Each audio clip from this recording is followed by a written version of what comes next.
ದೇವನಗರಿ ಅಂತ ಕೂಡ ಇದೆ, ಸಾಕಷ್ಟು ದೇವತೆಗಳಿದ್ದಾರೆ ಅಂತ ಕೂಡ ಹೇಳ್ತಾರೆ. ಸೊ ಹಿಂದೆ ನಮ್ಮ ಮಹಾತ್ಮ ಗಾಂಧೀಜಿ ಕೂಡ ಇಲ್ಲಿ ದಾವಣಗೆರೆಗೆ ಬಂದು ಹೋಗಿರೋ ಹೆಜ್ಜೆ ಗುರುತಿದೆ ಅಂತ ಕೂಡ ಹೇಳ್ತಾರೆ. ಸೊ ಅದ್ರ ಬಗ್ಗೆ ಏನ್ ಹೇಳ್ತಾರೆ? ಹೇಳ್ಬೇಕು ಅಂತ ಹೇಳಿದ್ರೆ ದೇವನಗರಿ ಅಂತ ಹೇಳೋದಕ್ಕೆ ಏನು ಎಲ್ಲೂ ಇಲ್ಲದೆ ಇರೋ ದೇವಸ್ಥಾನಗಳು ಇಲ್ಲಿ ಇದೆ ಅಥವಾ ದೇವನಗರಿ ಅಂತ ಅಲ್ಲ. ಅದು ಸ್ವಾಭಾವಿಕವಾಗಿ ಜನರ ಬಾಯೊಳಗೆ ದಾನಿಗಳ ನಗರಿ, ದೇವನಗರಿ ಹೀಗೆಲ್ಲ ಜನರ ಬಾಯೊಳಗೆ ಬಂದಿರೋದು. ಯಾವುದೋ ಒಂದೆರಡು ಶಾಸನದಲ್ಲಿ ದೇವನಗರಿ ಅಂತ ಹೇಳಿದ್ದಾರೆ ಅಂತಾರೆ, ನಾನು ಆ ಶಾಸನ ನೋಡಿಲ್ಲ. ಆದ್ರೆ ದಾವಣಗೆರೆ ನಗರ ದೇವತೆ ದುರ್ಗಾಂಬಿಕಾ ಈಗ 225 ವರ್ಷಗಳ ಕೆಳಗೆ ನಮ್ಮ ಸಮೀಪದ ದುಗ್ಗತ್ತಿ ಅಂತಾರೆ, ದುಗ್ಗಾವತಿಯಿಂದ ಒಂದು ದುಂಡಿಯಾಗಿ ಗಾಡಿ ಒಳಗೆ ಬಂದಿದ್ದು ಅಲ್ಲಿ ದೇವಸ್ಥಾನ ಆಯ್ತು. ಅದಕ್ಕಿಂತ ಪೂರ್ವದಲ್ಲಿ ದಾವಣಗೆರೆಯ ಮೂಲ ದೇವರು ತ್ರಿಭುವನ ಪಾಂಡೇಶ್ವರ ದೇವರು ಅಂತ. ಅದು ಈಗಿನ ಹಳೆ ಊರಿನ ದುರ್ಗಾಂಬಿಕಾ ದೇವಸ್ಥಾನದ ಹತ್ರ ದೇವಸ್ಥಾನ ಇತ್ತಂತೆ.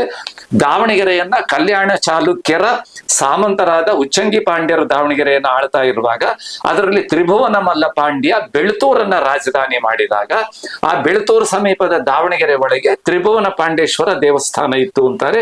ಈಗ ಆ ಈಶ್ವರ ಲಿಂಗ ನಮ್ಮ ದಾವಣಗೆರೆ ದುರ್ಗಾಂಬಿಕಾ ದೇವಸ್ಥಾನದ ಮೊದಲನೆಯ ಗರ್ಭಗುಡಿ ಒಳಗೆ ಕಲ್ಲೇಶ್ವರ ವಿಗ್ರಹದ ಪಕ್ಕದಲ್ಲಿ ಅದು ಈಗಲೂ ಇದೆ. ಈಗಲೂ ಇದೆ. ಅದು ಬಹಳ ಜನರಿಗೆ ಅದು ಗೊತ್ತಿಲ್ಲ. ನಾನು ಅದ್ರ ಬಗ್ಗೆ ಇನ್ನೊಮ್ಮೆ ಎಲ್ಲ ವಿವರ ಹೇಳೋನಿದ್ದೇನೆ.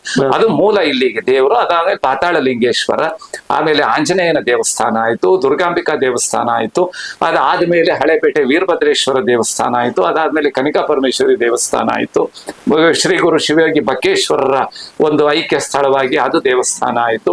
ಆಮೇಲೆ ಬೇರೆ ಬೇರೆ ಧರ್ಮೀಯರ ದೇವಸ್ಥಾನಗಳಿಲ್ಲಾಯ್ತು, ಜೈನರದ್ದಾಯ್ತು, ಇಸ್ಲಾಂ ಧರ್ಮದವರದ್ದಾಯ್ತು, ಕ್ರಿಶ್ಚಿಯನ್ರದ್ದು, ಪ್ರಾಟೆಸ್ಟೆಂಟು, ಕ್ಯಾಥೋಲಿಕ್ ಚರ್ಚ್ಗಳಾಯ್ತು. ಹಾಗಾಗಿ ಇದು ಎಲ್ಲ ಊರುಗಳು ದೇವನಗರಿನೇ, ಎಲ್ಲರೂ ದೇವರದ ಪ್ರಸಾದನೆ ಎಲ್ಲ ಊರು, ಇದು ದೇವನಗರಿ. ಅದೇನು ತಪ್ಪೇನಿಲ್ಲ. ಅದನ್ನ ಮಹಾತ್ಮ ಗಾಂಧಿಯ ವಿಷಯ ಕೇಳಿದ್ರೆ 1934ನೇ ಇಸ್ವಿ ಮಾರ್ಚ್ 2ನೇ ತಾರೀಕು ಮಹಾತ್ಮ ಗಾಂಧೀಜಿ ದಾವಣಗೆರೆಗೆ ಬಂದು ಹೋದ್ರು. ಅವರು ಆದಿ ಕರ್ನಾಟಕ ಆದಿ ದ್ರಾವಿಡ ಒಂದು ವಿದ್ಯಾರ್ಥಿ ನಿಲಯಕ್ಕೆ ಶಂಕುಸ್ಥಾಪನೆ ಮಾಡಿದ್ರು. ನಾನು ಬಹಳ ಒಂದು ವಿಶೇಷವಾದ ಅಂಶವನ್ನ ಇಲ್ಲಿ ಹಂಚಿಕೊಳ್ತೇನೆ. ನನಗೆ ತಿಳಿದ ಮಟ್ಟಿಗೆ ಮಹಾತ್ಮ ಗಾಂಧೀಜಿಯವರು ಅವರ ಜೀವಿತದಲ್ಲಿ 2 ಶಂಕುಸ್ಥಾಪನೆ ಮಾಡಿರೋದು ಅಂತ ಕೇಳಿದ್ದೇವೆ. ಅದರಲ್ಲಿ ಒಂದು ದಾವಣಗೆರೆನಲ್ಲಿ ಇದೆ. ಅದು ಎಷ್ಟು ಸತ್ಯವೋ ನನಗೆ ಗೊತ್ತಿಲ್ಲ, ಆದ್ರೆ ನನಗೆ ಅದು ಗಾಢವಾಗಿ ಅದು ಬಂದಿದೆ ನನಗದು ವಿಷಯ.